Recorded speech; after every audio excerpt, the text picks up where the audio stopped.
Sekar Data Pitana Sekar Pawana Nenjantur Negari Putih kinarya ngangge bebukaning karya sekalu mangki namung anyara saged delaring negari sumedang kamulyan ingkang kinarya purwaning kami.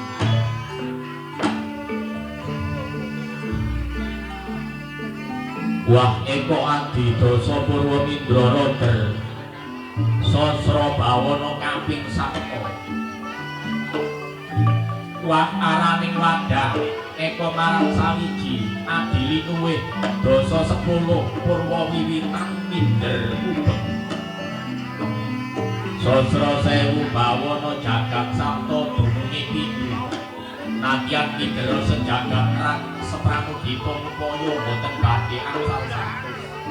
100 tangan sal kali senajan sewu negari lan badhe antun sedasa negara kang sinangga ing pertiwi kasongane ngakasa kaping samudra loro nengingkang ingkang sami anggara ira patut menggah kangge pawitane calon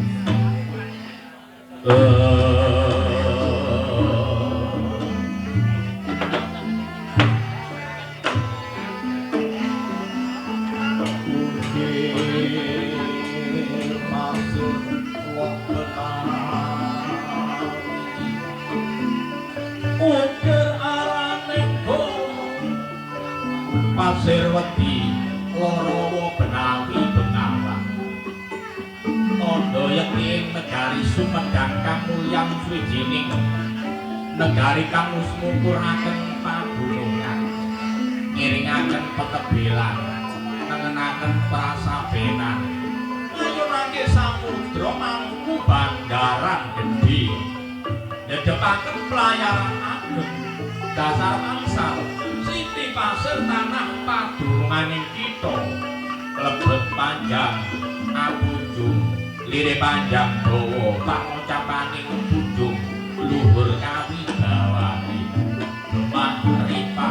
toko kerto dasari raharjo apa kang kinarya tangga miwabukti lamun negara ing tejo amung tani tansah muncul denira sami naratisma mudin agenging piwedal bumi tetaneman samyori nubuk samyori nabuk kandhongaken dening aliraning tirta tur brasta sagung apa papriye aja kedaden sifat manungsa kekirangan sandang dalah kirang pangan Iwan napa nang Rajakaya sumadayaning maesa lembu mendo bebek ayam sapi nunggalane wiwite jam sami wandelaring saben tahunan panci sonten Rajakaya sami bolong-bolong mangulon bolong-bolong mangetan wangsul dateng kandhane dewi-dewi yen kanthi dipriksa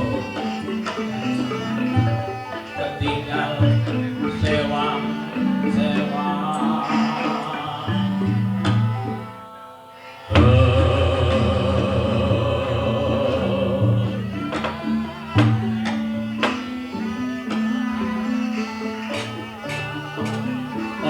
Sumebab ananing para nang kuda kriya bunggati gerji sayang wong merangi gemblak wong matri bebatulan kang sapa liya praja ingkang sangka cekak lakno diobongake ngawuntungane sampe yenira nyuku bisa keklawan rabine nganti akeh para bakul kang ora bali menyang tanah padunungane saking keboyong sekadang kaluwargane samya minta pindhapanti bebasan dodolo godhong sak suwena dolo pitik sak ceklek yen ing negari Sumedang kamulyan sampe sadang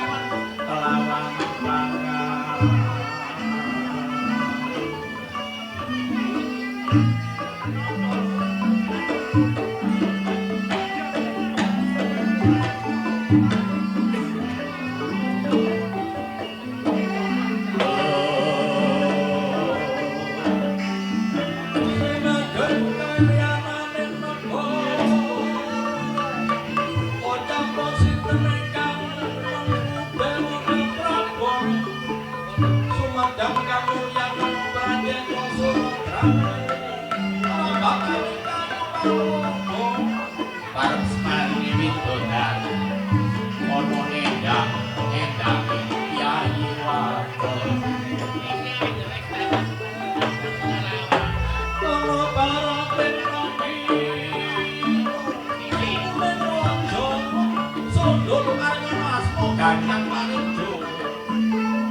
sinten tumur bengalaming negari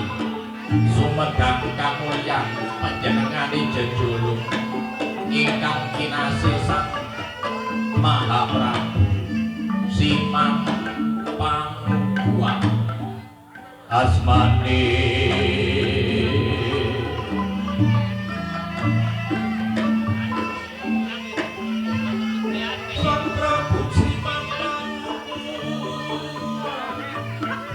yoga wenang jejuluk Sang Prabu Sri Mahapunggung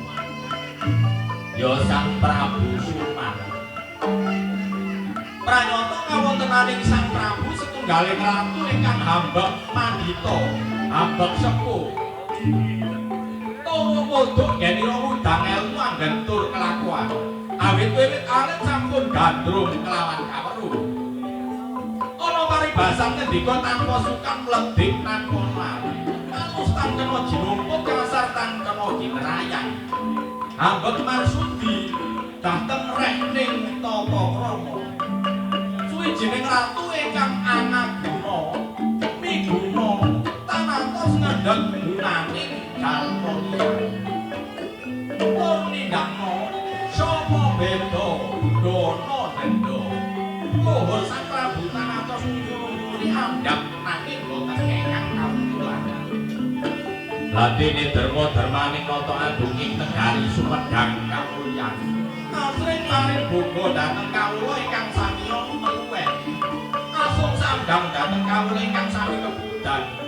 Asung teken dhateng kawula ingkang sami kelunon. Mayungi kang kudanan, ngayungi kang kepanasan.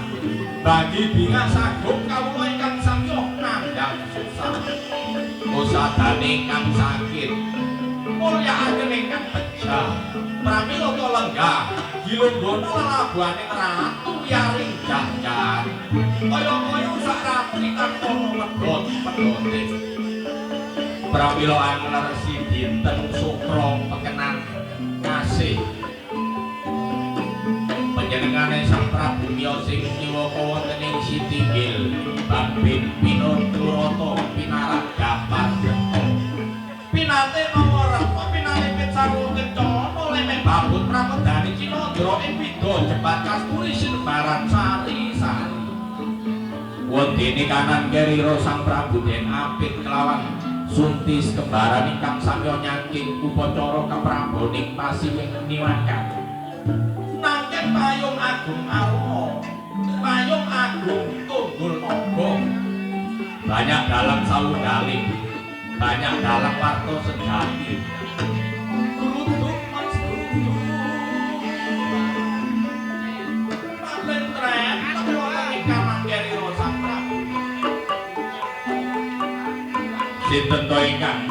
katiti priksa mengayun ing ngarsanira Sang Prabu ketinggal ngapurancang astanira sila tumpang sukunira menggaden anglungaken janggane kadya kojo ing peti parangka dalem kepatihan ing negari Sumedang kamulyan pinaringan asma Raden Joko Puring wingkingipun Raden Joko Puring tumenggung Jaya Andong Bang tesih kata para mantri bupati ingkang saya sebo kumpul wonten ing pagelaran enak ana kancah suci sisih kidul ringing dene sisih kilen nanggap pancak sisih ler pasar pengangenan rikala semanten Cinandrani Pasirewangkang ing negari Sumedang kamulyan bebasan kaya dene samudra beno samudra sampun makna beno ateges amber tinggal amber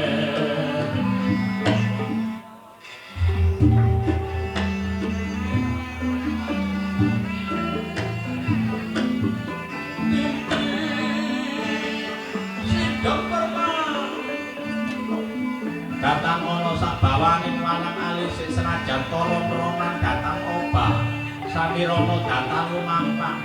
ingkang kapiyansa saking mandra namung swarane para Pradaya binarung swarane adi kriya gemblak masang pati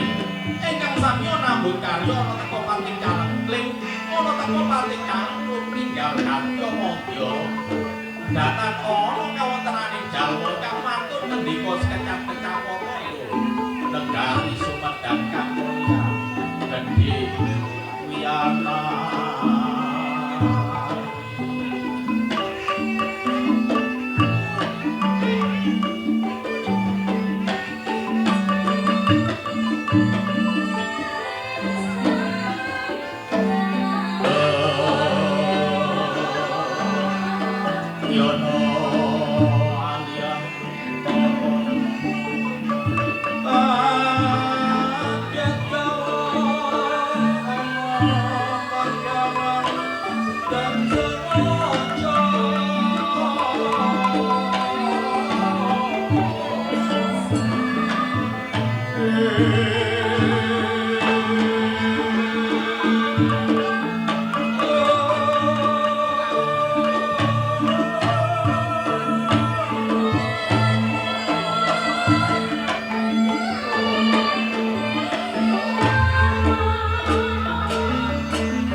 Ndadekno rasa bungah tumrap penggalian ingsun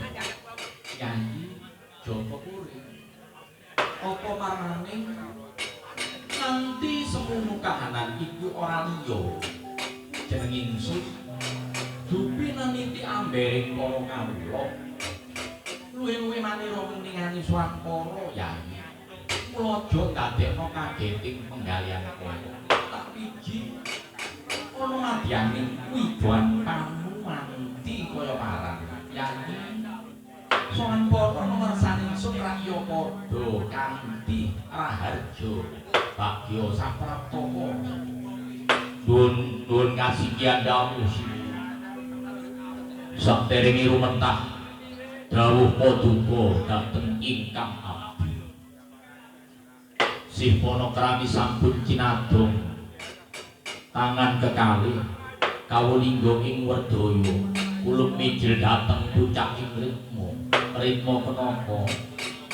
ritma Bumala Sasra Rena Sayuta luguting kolang kaling sumrambah dhateng jasad salira getih liwat andhaging momok ambengan selombo tinaruh wonten madyaning alun-alun sinilir samirana tir-tir manah kumitir raosing tunggali nanging dupi wonten nasa dalem ingkang sinuwun raosing penggalih pindho siniram Toyawahi pramila tan wonten ingkang kacaosaken dhateng warsa dalem ingkang sinuwun kejawi namung ingkang abdi ngaturaken ngabekti mugi kunjuk wonten ing sandhap pepada kawula nuwun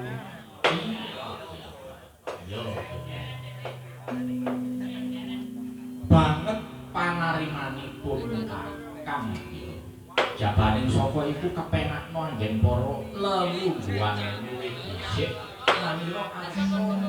bacukna wang-wang sabda marang para kadang sentanan raja pun kasinggihan dawuh sinuwun rumaos boten kirang-kirang sekeca pinarakipun ingkang abdi Mas kadang ingsun dewi jaya andhong banglayo padha kanthi raharja sowan para ngersanipun kakang bagya sapraptaka wonten kasinggihan dawuh sinuwun sowanipun ingkang abdi saderengipun ngaturaken sungkem pangabekti mugi kunjuk wonten ing sandhap pepada paduka kawula nuwun ya tak tampa rawilah puja panestune ingsun ya uga tampa ngono Singgian dateng dawuh dalem sandika rumaos boten kirang-kirang sekeca pinarakipun ingkang abdi kawula nuwun syukur mangayu bagya jeneng para ya uga kaya mengkono sekadangmu kabeh dikepenakno ya wis ngono disambi sak ana anane pun kasinggihan dawuh bali nyang yayi Joko Puri singgihan dateng dawuh dalem sandika nimbalipun ingkang abdi kawula nuwun ini pepasan para ibu adoh ndak awe cedhak saya ndak raketno sepisan yayi para aja ngrumangsani bakal ndak ajak tunggul bujana utawa kembul bujana bebasan dedhareng kang krasa nikmat jeneng dodol manis gurih rasane ora nanging sowan para ana ngarsane ingsun sakjane mangkene manira dina sakmenika ora bakal ngrumpaka tumrap tata raharjaning praja ing negara Sumedang Kamulyan iki apa tuh kananing Nalendra kok ora bakas utawa ngrumpaka tata pernataning praja inggih boten wonten kok ana nanging bab rumpakan iki utawa bakasan iki tetep ana sambung rakete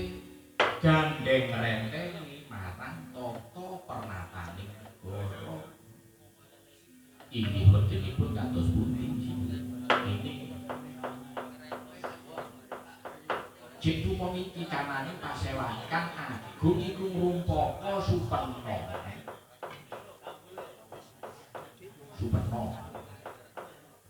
mimpi iya wong ana ratu kok bakas ngrumpaka mimpi lha yo mung jeneng ingsun mengko bloko lha inggih lajeng ini mikala semono ing wayah kena den arani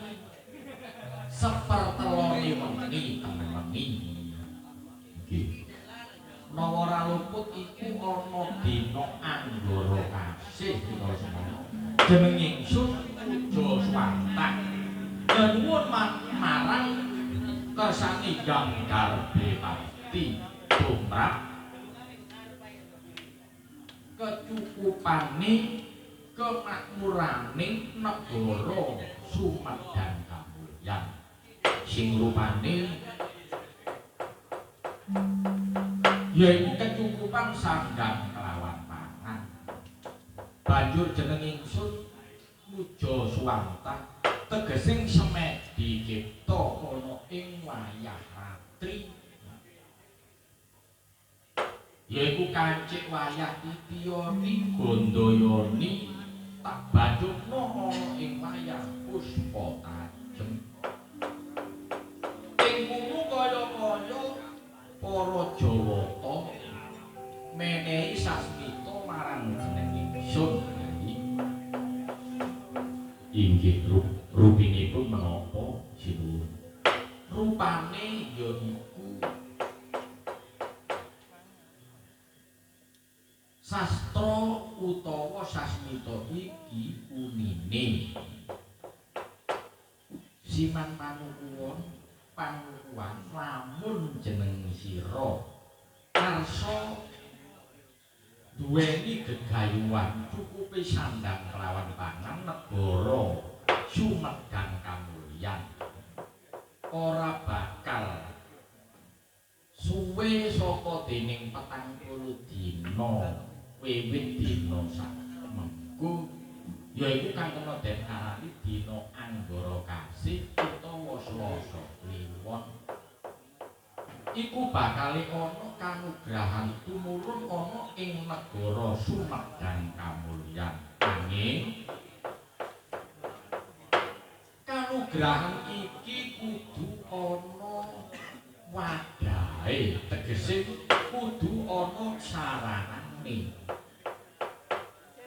Sepisan saranane kudu ana sing den arani lumbung selayur ing negara Sumedang Kamulyan iki. Angka loro den arani gedhong Seloro Denok. Iku kudu mapan ana Tegal Dawa ora-ora amba dilemeki klarasi gedhang sapa gaje lan uga godhong kuwe rumah lan urep. Yayi Joko Puri singgiang dateng dawuh dalem sandika sinuwun nimbalipun ingkang abdi Joko Puri miturut penemu para kira-kira sastra sing unine semunut iku mah apa iki kena den arani cangkriman utawa sanepan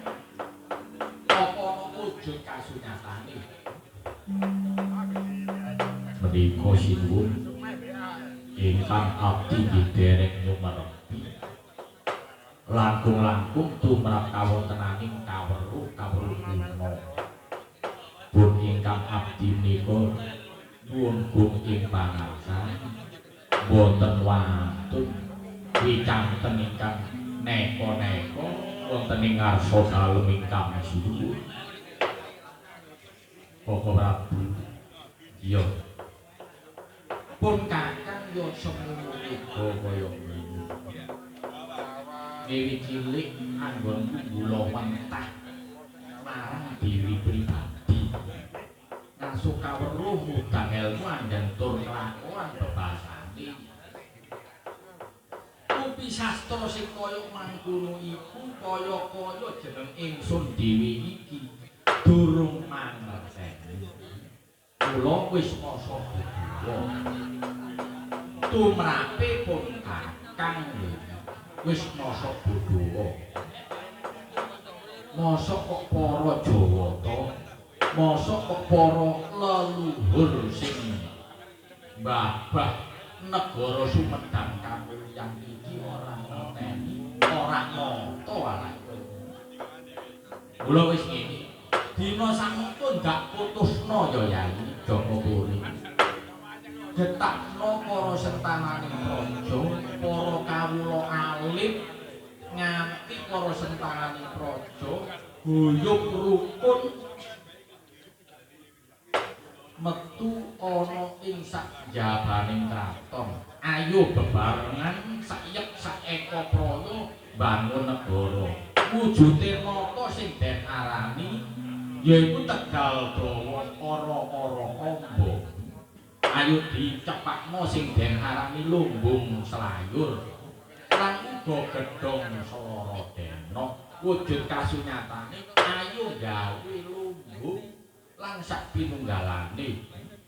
lan uga ana Tegal Dawa ora amba. Ayo dicepakno sing den arani klarasi gedhang saba gaje lan uga godhong luwih melumah lan urip. Para sasmita iku dununge makna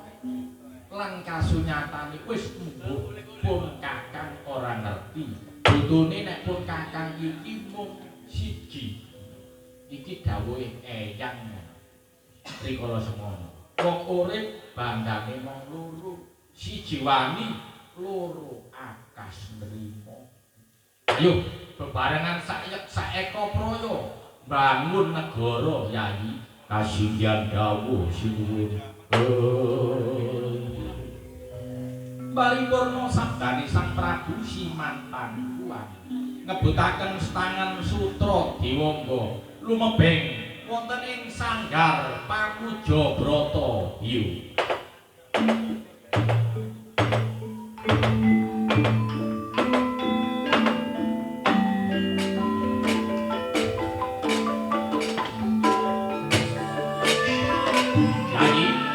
buka singgian dawu tetap nomor kawula yo ayo sing akeh dit singgian dawu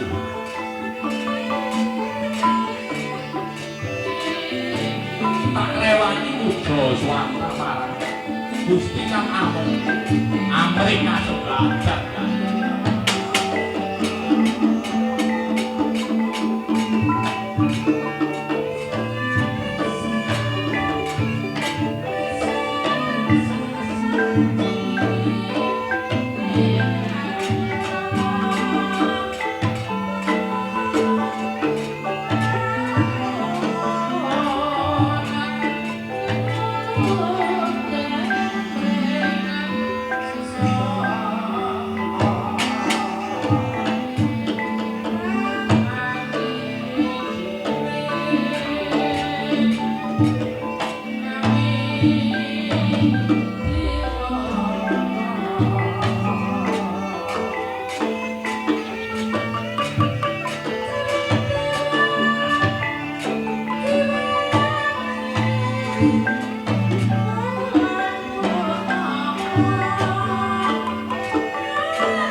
Sanggar Pamujabrata.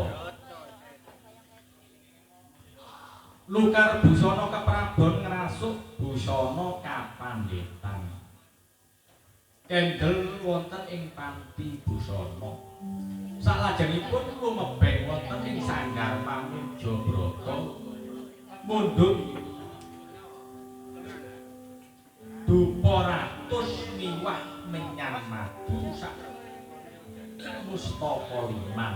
gedine. Sigra kabrasta kawontenane dupa ratus miwah nyaman.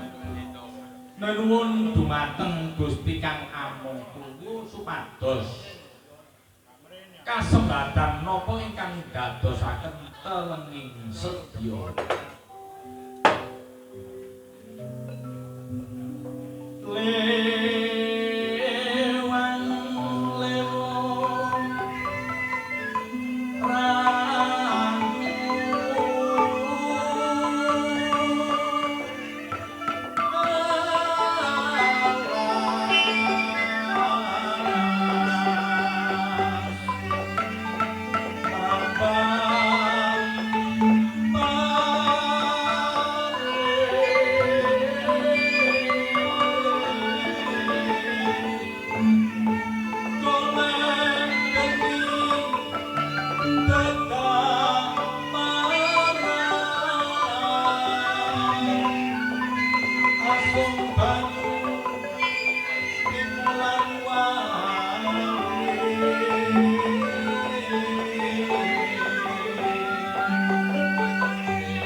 Sinebet biar padang alun-alun negari Sumedang Kamulya. Boten anyarosaken Sang Prabu Simangpangkuwan ya Sang Sri Maha Punggung ingkang rikala semanten puja suwantah wonten ing Sanggar Pamujabrata. Nanging gentos ingkang minusita ingkang wonten ing pagelaran Jawi negari Sumedang Kamulya. Para sentananing praja, para prajurit, kawula alit ingkang samya nampi dawuh saking ingkang Gusti Sang Prabu Simantang saiyep saeko kaya bangun negari bendhe tinetir kawan para setarane praja ayo mlompok ayo aku sing abang padha abang sing ijo padha ijo sing kuning padha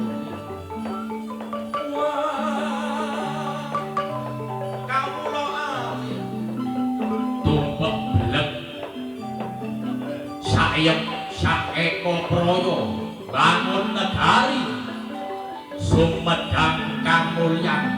kaya pempeni ingkang medal saking madyaning kapala